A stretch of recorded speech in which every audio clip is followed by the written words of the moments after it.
Now let's speak about the opportunities. You know, we talked about how the Indian economy is growing at 7%. It's expected to continue at that pace. Growth capital is going to be required. People are talking about listing here in India, but they're also looking at listing abroad. The Indian government at this point in time is looking at formulating rules for direct listings across different jurisdictions. You know, what excites you about this space that's opening up?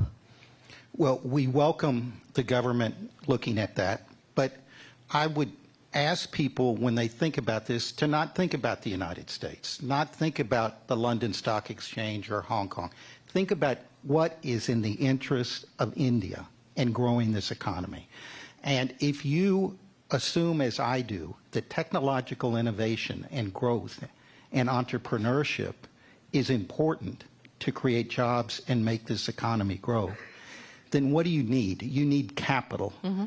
And that capital often comes from venture capital and private equity. And what are they thinking? They're thinking about immediately when they invest, how do they get out of that investment? How do they exit it at a high multiple? Mm-hmm. And the question is, where do you get the highest multiple? And often it is in India. But there are companies, because of the nature of the products, the nature of their operations, that they want to reach the global investor and to do it through NASDAQ is often the most efficient way to do it.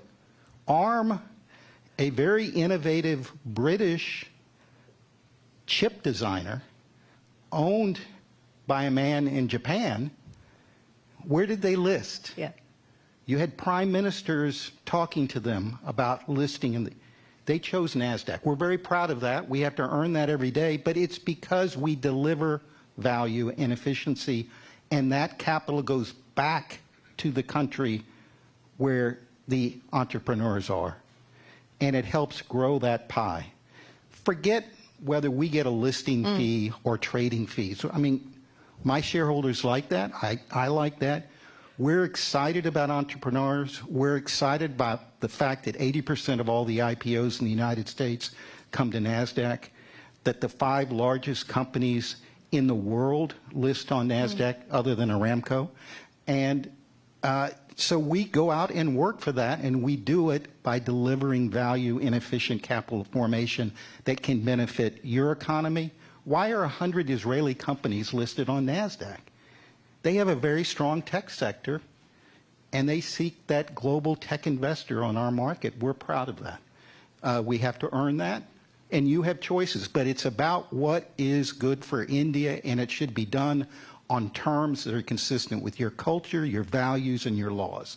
And we welcome the opportunity to work with the government on this. Minister Puri, if I could, I think we have a couple of more minutes left before we close for the evening. If I could draw you back to the big announcement that came in at the G20 on the economic corridor, and in light of the geopolitical tensions and the escalation of what we're seeing happen in the Middle East, the implications of that on that announcement.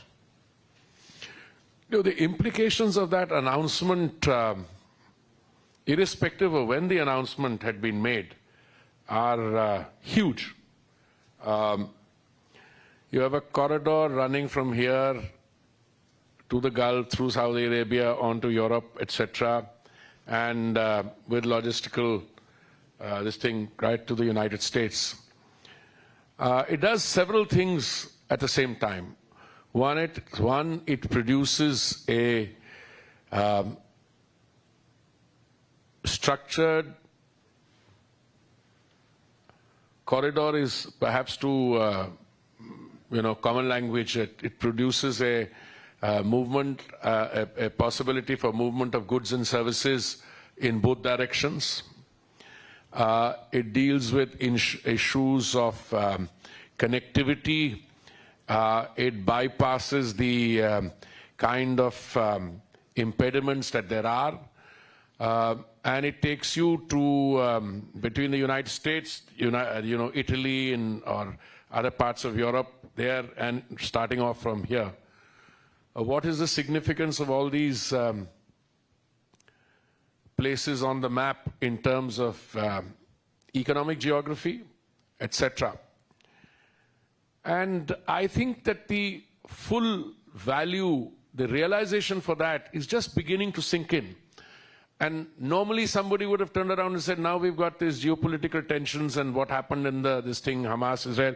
No, it makes that even more important, I think. And I think how this situation plays itself out, how this evolving situation is managed, and how we revert back to, heightened economic activity, that is where now, there are certain steps that you have to take. This is a conceptual thing. Just now, it has the sign-on of a large number of very important countries who will make this possible. It also has the potential of challenging some of the earlier ideas that were thrown around in a different part. Those are not as viable because, as we've seen, where that initiative has been implemented, it's produced debt. The countries have had to give up their territory in order to meet their debt obligations. So it's a very different thing.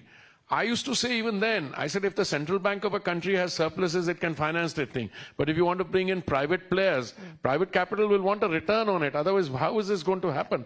So I think that this kind of a model is far more viable. It is this thing, and that's why it has attracted so much of interest and excitement.